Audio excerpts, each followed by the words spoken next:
నందీశ్వరుని యందు ఒక ప్రత్యేక లక్షణం ఉంది. ఆయన విశేషానుగ్రహాన్ని మీకు ఇస్తాడు. ఏమిటో తెలుసా? త్రయోదశి నాటి సాయంకాలం శివాలయంలో శివలింగానికి పొద్దున్న అభిషేకం అయిపోతుంది కాబట్టి అలంకారం చేసేసి రుద్రాధ్యాయంతో నందీశ్వరుడికి అభిషేకం చేస్తారు.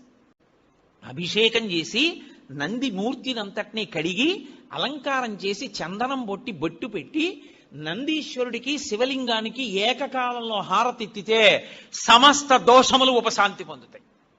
ఒక్క త్రయోదశి నాడే. ఇక ఇంకొక రోజు లేదు దానికి.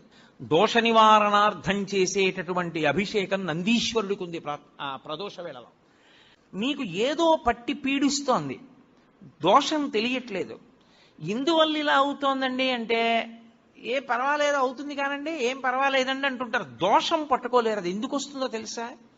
ఎక్కడో మహాత్ముల మనసు కష్టపెట్టడమో లేకపోతే ఏదో చెయ్యకూడని దోషం ఏదో చేశారు. జాతకంలో వచ్చేటటువంటి అంత గొప్ప గొప్ప దోషాల్ని కూడా నివృత్తి చెయ్యగలిగిన శక్తి ఎక్కడ పటమరిస్తుందంటే శివాలయంలో పటమరిస్తుంది. అందుకే త్రయోదశి అభిషేకము అంటారు. దానికి నంది దగ్గర బయలుదేరి ప్రదక్షిణం చేసి నంది దగ్గరికి రావాలి. దానికి ఒక ప్రత్యేకమైన ప్రదక్షిణ విధానం ఉంటుంది. ఆ ప్రత్యేక ప్రదక్షిణ విధానంలో ప్రదక్షిణం చేసి మళ్ళీ నంది దగ్గరికి వస్తారు. దాన్ని నంది నమస్కారము అని పిలుస్తారు. దాని చేత శివానుగ్రహం పరిపూర్ణంగా కలుగుతుంది. తీర్థం తల మీద చల్లితే చాలు. ఒక్క త్రయోదశి నాడే.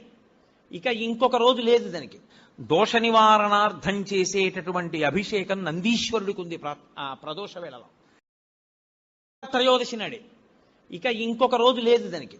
దోష నివారణార్థం చేసేటటువంటి అభిషేకం నందీశ్వరుడికి ఉంది ప్రదోష వేళలో.